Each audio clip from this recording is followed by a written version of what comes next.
ద్విచక్ర వాహనదారులు తప్పనిసరిగా హెల్మెట్ ధరించి వాహనాలు నడపాలని ఉమ్మడి నెల్లూరు జిల్లా నాయుడుపేట అర్బన్ సీఐ బాబీ తెలియజేశారు.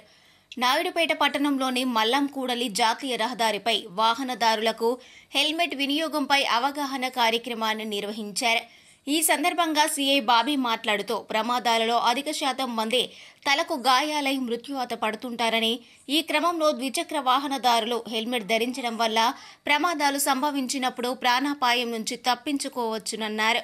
అదేవిధంగా మద్యం సేవించి వాహనాలు నడిపినా, ర్యాష్ డ్రైవింగ్ చేసినా అటువంటి వారిపై చర్యలు తప్పవని హెచ్చరించారు.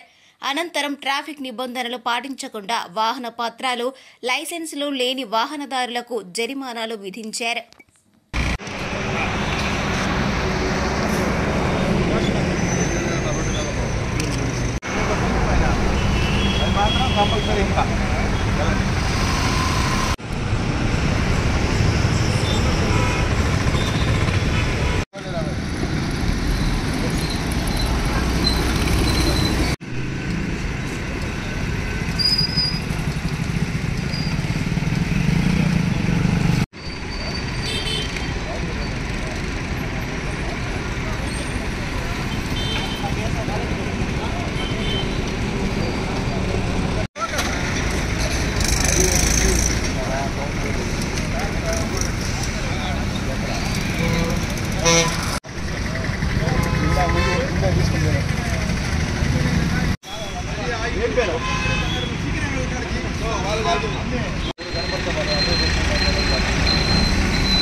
మరిన్ని న్యూస్ అప్డేట్ కోసం A3 న్యూస్ ఛానల్ ని సబ్స్క్రైబ్ చేసి బెల్ ఐకాన్ ను ప్రెస్ చేయండి.